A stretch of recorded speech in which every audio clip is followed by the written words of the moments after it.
श्रीपाद कह रहे इतने अंधे हो गए हो कि तुम गिरते हुए को भी नहीं देख पा रहे हो।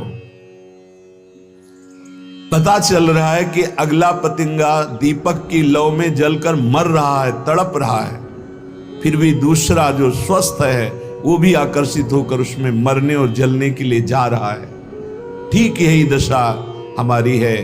देख रहे हैं वो विषयों के भोग से कितना स्मृतिहीन, चिंता शोक भय से युक्त हो गया है। देख रहे हैं वो विषयों के भोग की लालसा से जेल गया, नरक गया, अमुक दुख भोग रहा है, फिर भी हम उसी की तरफ जा रहे हैं। देख रहे हैं कि इतने दिन भोगते होने पर भी कोई सुख नहीं, फिर भी उसी की तरफ जा रहे। धिक्कार है बुद्धि को। श्रीपाद कह रहे वाधिर्यम गुरु शास्त्र मित्र वचने स्वाश्चर्य में श्रुति। आश्चर्य है कि गुरु के वाक्य को भी नहीं सुन रहा है, बहरा हो रहा है। वार्धिव्यम, बहरे हो रहे हो। गुरु वाक्यम, शास्त्र वाक्यम, मित्र वाक्यम, श्रुति वाक्यम। न वेद की बात सुन रहे हो, न पुराणों की बात सुन रहे हो, न संतों की बात सुन रहे हो, न गुरु की बात सुन रहे हो, न सच्चे मित्र की बात सुन रहे हो। बस वही मनमानी आचरण करते चले जा रहे हो, भोगों में फंसते चले जा रहे हो। द्वंद्वम मंदमति, फंस जाओगे द्वंद्व में। द्वंद्व कौन से है? शत्रु मित्र, मान अपमान, सुख दुख, लाभ हानि, जय पराजय, जन्म मृत्यु। इन द्वंद्वों में फंस जाओगे। ऐ मंदमती, बहरा मत बन। शास्त्र श्रुति सदगुरु की बात मान ले। भोगों में सुख नहीं है। जब धर्म पूर्वक भोगों को भोगा जाता है तो वैराग्य बढ़ता है, और अधर्म पूर्वक भोगों को भोगा जाता है तो वासना बढ़ती, राग बढ़ता है, काम बढ़ता है। नष्ट हो जाओगे। कहीं आज तक किसी को सुख नहीं मिला। जब मिला तो अंतर्मुखता में अपने हृदय में विराजमान सच्चिदानंद भगवान के चिंतन से मिला। घोरतम दुख है इस संसार में। तुम्हें केवल पुण्य बल से सुख दिखाई दे रहा है। जहां तुम्हारे पुण्य नष्ट हुए कितना दुख है तुम्हें पता नहीं। आज पुण्य बल है इसलिए तुम्हें लग रहा है बड़ी मौज है, लेकिन कल आने वाला है पाप का फल, दुख बड़ा भयानक, जो विपत्ति, संकट, नाना प्रकार की दुर्दशाएं। फिर नहीं, बस चलता फिर तो अगर अभ्यास भजन का है तो उस दुख समुद्र को पार कर जाओगे, नहीं डूब जाओगे उसी में डूब जाओगे। इतना दृढ़ अभ्यास कर लो कि भारी से भारी दुख में भी राधा राधा राधा ये कभी नाम न छूटे। तो जैसे आप रस्सी का सहारा पकड़ लिए हो मजबूत, तो आप डूबने नहीं पाओगे, वो आपको पार कर देगी। ये दृढ़ नाम की डोर है, नाम की डोर पकड़ लो। ये भगवान के चरणों में आपको पहुंचा देगी संसार समुद्र से पार करके। नहीं, घोर दुख में है, अभी आपको अनुभव में नहीं आ रहा। इसलिए एक्सीडेंट हुआ, कहीं का लोहा कहीं घुस गया, फंसा पड़ा है, कितने घंटों में तड़प तड़प के वो मर रहा है। तुम्हें क्या पता वो कितना कष्ट भोग रहा है, कैसे कैसे कष्ट है, कहां तक वर्णन करे। रोगों के भयानक कष्ट हैं। यंत्रणा नरक की, यंत्रणा जेल की, यंत्रणा इस शरीर के नाना प्रकार के कुविचारों की। बहुत दुख है। मलिन अंताकरण होने के कारण जो सुख समुद्र प्रभु उनसे विमुख होकर दुख की तरफ चल रहे हो। भाई दुख है, घोर घोर दुख। देखो महापुरुष कह रहे घोर दुख हमें अच्छा दिखाई दे रहा है। यही हमारी बुद्धि भ्रमित कर रही। हमको अभी अपनी बुद्धि की बात न मानकर गुरुजनों की बात माननी होगी। दुख घोर घोर दुख, और उधर ही बढ़ रहे हैं हम, उधर ही बढ़ते चले जा रहे हैं। ध्रुवम परिवृतम, परम सत्य है, भोगोगे दुख अगर भगवान का भजन नहीं किया, भगवान की शरण में नहीं हुए। यस्यादि मध्यांतिमम, जिसमें प्रारंभ में दुख, मध्य में दुख, अंत में दुख। संसार का कोई भी भोग तृप्त तुम्हें नहीं कर सकता। अविनाशी के बच्चा हो, प्रकृति से तृप्त नहीं हो सकते, परमात्मा से ही तृप्ति का अनुभव होगा। योत्यंतासु विनश्वरोति निरता यत्रापि वित्सु कराह। ये जितना तुम देख रहे हो सबका विनाश होगा। पक्का। इधर दीवाल है, इधर 50 जानवर हैं, हरी हरी घास खा रहे हैं, और दीवाल के पीछे गड़ासे में कटते चले जा रहे हैं। घास खाने वालों को यह पता नहीं कि हम भी नंबर में हैं।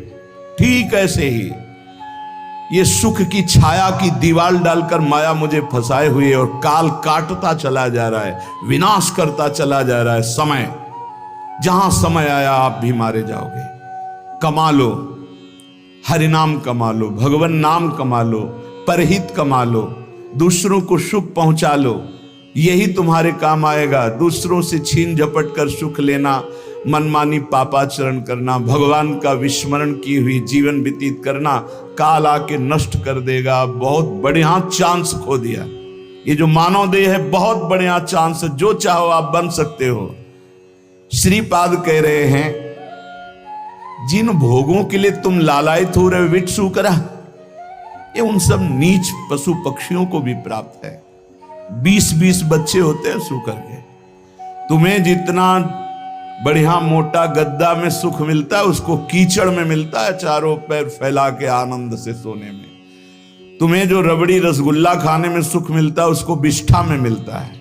जैसे तुम्हें मैथुन धर्म में सुख मिलता है, ऐसे उसको भी मिलता है। जैसे तुम्हें अपने बच्चों से प्यार, उसको। अंतर क्या रह गया? अगर परमात्मा का भजन नहीं हुआ तो तिनते खर सूकर स्वान भले भले, इसलिए कि अपने पाप कर्म को भोग कर ऊपर उठ रहे हैं, और तुम मानव देह प्राप्त करके, भजन न करके, पाप कर्म करके नीचे जा रहे हो। मानव देह प्राप्त करना बहुत दुर्लभ विषय है। दुर्लभ हो मानुषो देहो। इसलिए श्रीपाद कह रहे, योत्यंत्यासु विनश्वरोति निरता। चाहे तुम पत्नी से प्रेम करो, पति से प्रेम करो, पुत्र से प्रेम करो, परिवार से प्रेम करो, जगत से प्रेम करो, कब कौन बिछुड़ जाए कोई भरोसा नहीं। क्यों कह रहे? अत्यंत्यासु विनश्वरो, आत्यंतिक बात है, आखिरी बात है, सब नष्ट होगा। यहां बैठा लो। इसी बात ने घर से भगाया था। यही बात पूर्व जन्म के किसी सुकृत भजन के प्रताप से बाल्यावस्था में दिमाग में छा गई। वो ऐसे छा गई कि किसी से कह नहीं सकते थे अपनी बात। कैसे तुम्हें बताए? एकांत में चले जाते रोते, एक अव्यक्त पीड़ा, कोई हमारा नहीं, सब कोई जाएगा। आखिरकार है कौन जो मेरा साथ देगा? मेरा है कौन? बार बार उत्तर आता, भागो, इस संसार से भागो। एक भगवान हैं जिनको प्राप्त करने के बाद ये प्रश्न खत्म हो जाएगा। भागो। कोई ऐसा थोड़ी कि समस्या, कोई दुख, कोई घटना। 13 वर्ष की अवस्था में क्या समस्या, क्या घटना? उस समय तो माता पिता के द्वारा पोषित स्कूल का सेवन करने वाले विद्यार्थी। उस समय यही योत्यंतासु विनश्वरोति निरता, सब मरेंगे, सब नष्ट होगा, सब मर गए। जिन जिन को अपना मान रहे थे सब खत्म। अगर प्रभु की शरण में ना हो तो यहां जिस जिस को अपना मान रहे हो सब छूट जाएगा। इस शरीर को अपना मान रहे हो वो भी छूट जाएगा। तो क्या करने आए हो? बोले सच्चिदानंद की प्राप्ति करने के लिए ये मानो साधन धाम मोक्ष कर द्वारा। यत्रापि विट सूकरा विणमूत्रादिमलम छरत्य विरणम द्वारैर्मुहुर्वीक्षते। वीक्षते, देख कहां आसक्त है? जहां से मूत्र निकलता है, जहां से शौच निकलती है।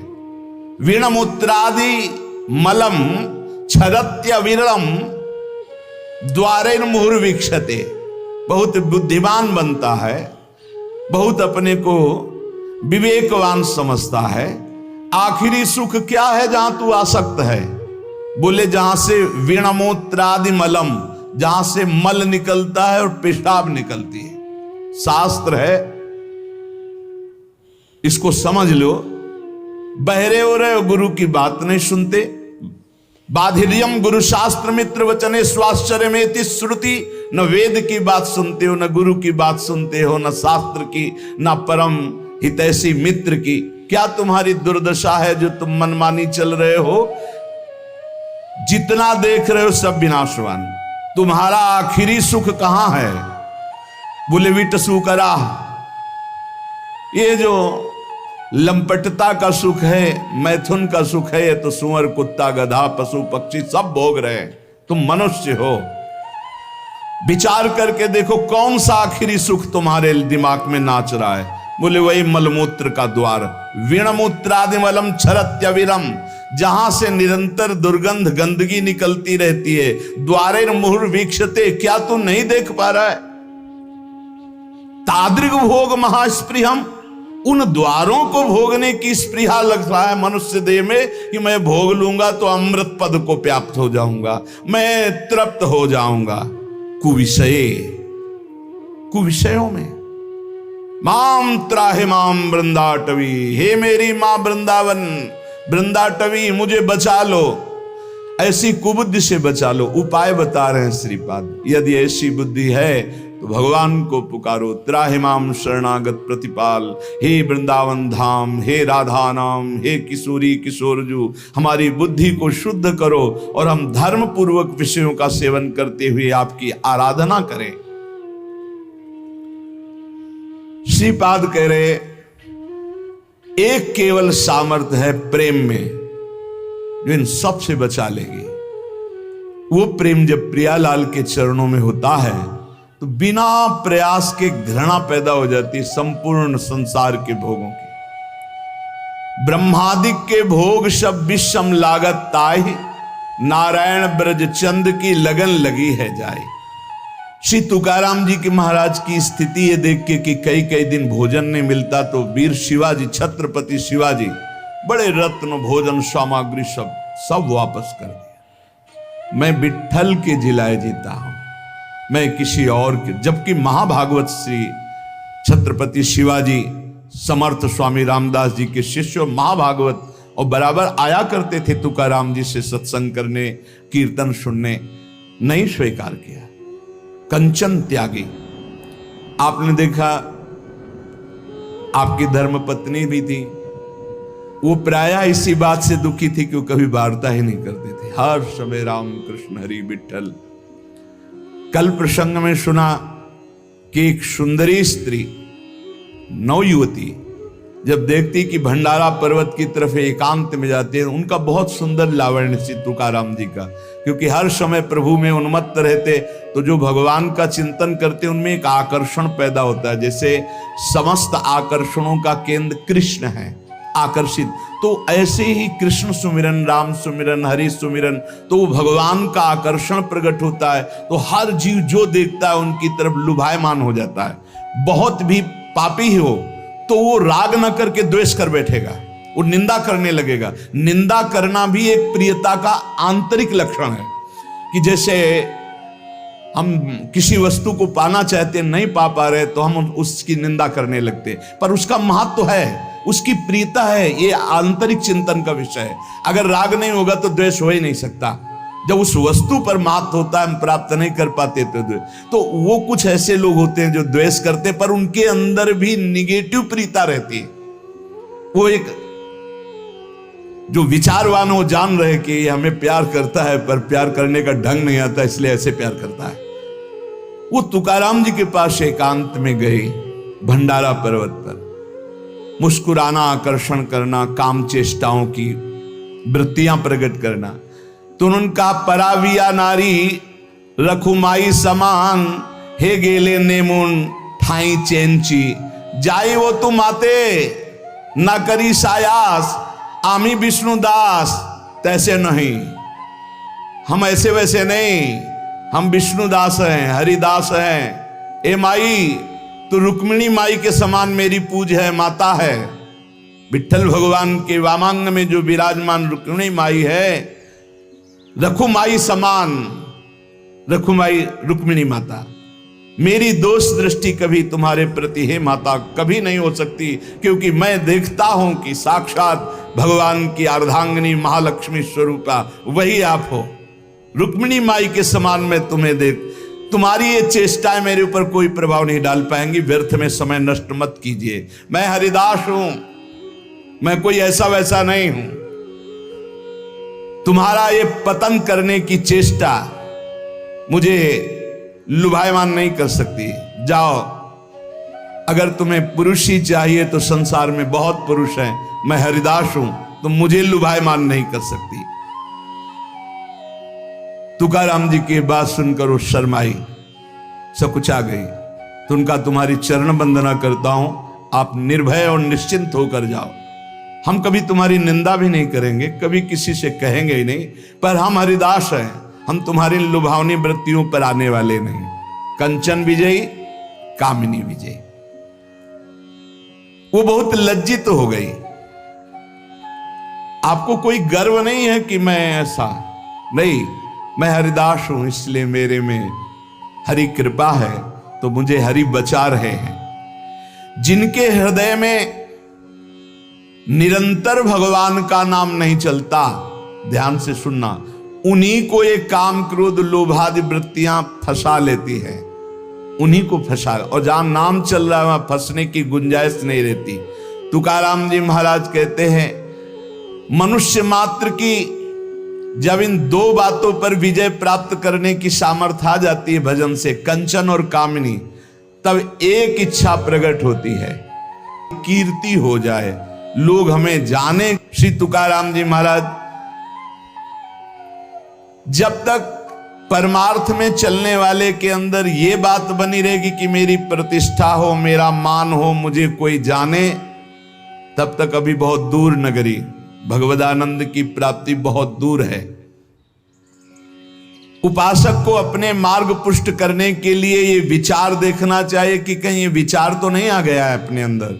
जैसे एक नशा में फंसा हुआ, दुराचार में फंसा हुआ, धन के लोभ में फंसा हुआ नष्ट हो जाता है, ऐसे मान में फंसा हुआ नष्ट हो जाता है, ठीक वैसे ही नष्ट हो जाता है।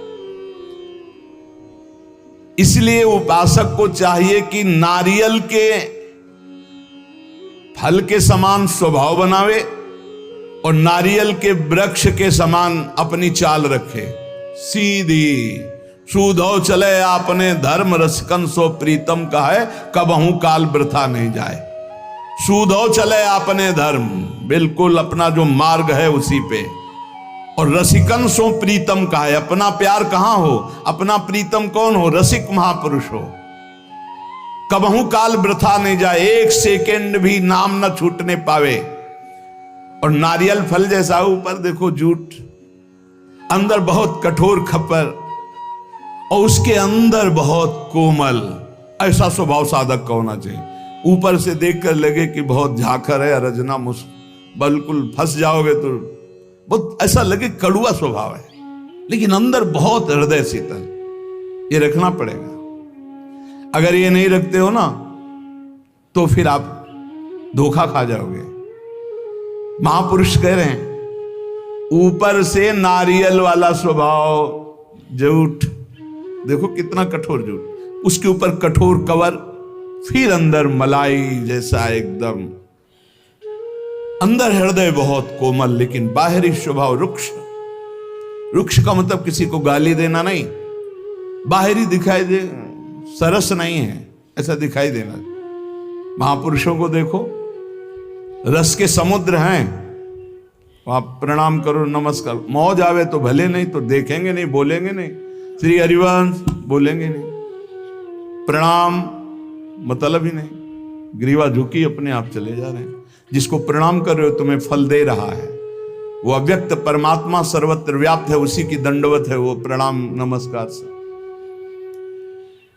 सत्य और असत्य, इसका जिसको ज्ञान है वो कभी अपनी मान प्रतिष्ठा शरीर की स्वीकार ही नहीं करता है। निसंग जो बना रहता है और जिसमें किसी तरह का संकोच न हो, कभी कभी संकोच में साधक मारा जाता है, अपनी बात कहना चाहता है पर बहुत हृदय कोमल है।